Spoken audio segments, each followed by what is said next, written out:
கர்த்தரின் பரிசுத்த நாமம் மகிமைப்படுவதாக. ஆசீர்வாதமான ஒரு காலவேளையிலையும் பாளையங்கோட்டை இந்திய தேவ சபையிலிருந்து அனுதின மன்னாவை வெளியிடுவதில் மிகுந்த சந்தோஷம். இந்த நாளுக்கான கர்த்தருடைய வார்த்தை 1 நாளாகமம் 28:7. இந்நாளில் நடக்கிறபடியே அவன் என் கற்பனைகளின்படியையும் என் நியாயங்களின்படியையும் செய்ய உறுதியாயிருப்பானானால் அவன் ராஜ்யபாரத்தை என்றென்றைக்கும் திடப்படுத்துவேன் என்றார். தேவன் தாவீதின் மூலமாய் சாலமோனுக்கு சொன்ன ஒரு வார்த்தை.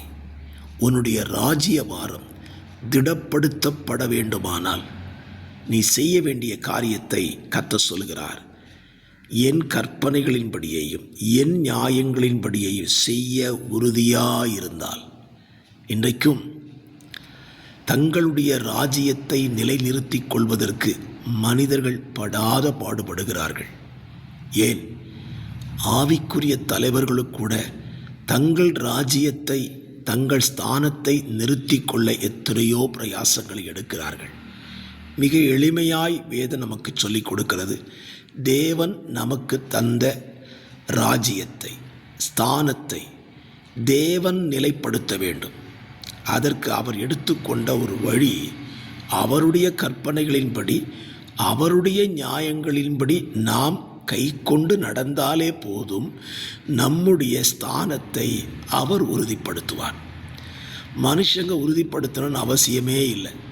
மனுஷங்க நம்ம ராஜ்யத்தை கவிழ்த்து போடுவதற்கு முயற்சி செய்வார்கள்.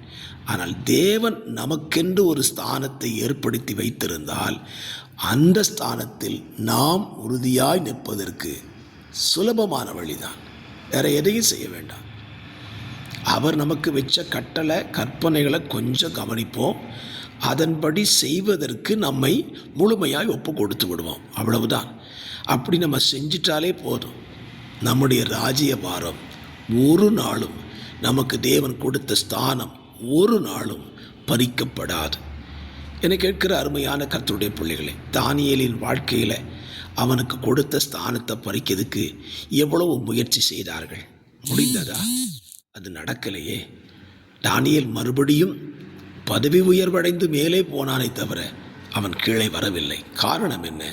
தேவனுக்கு முன்பாகவும் ராஜாவுக்கு முன்பதாகவும் நீதி கேடு செய்யாமல் இருந்தான். அவன் கர்த்தருடைய கற்பனைகளின்படி தன் வாழ்க்கையை வாழ சமர்ப்பித்திருந்தான். ஆகவே என்னை கேட்கிற கர்த்தருடைய பிள்ளைகளை, இந்த காலவெளியில் இந்த வார்த்தை உங்களுக்காக தான் இருக்கும் என்று ஏற்றுக்கொள்ளுங்கள். நீங்கள் எந்த இடத்துல எந்த ஸ்தானத்தில் நீங்கள் இருக்கலாம்.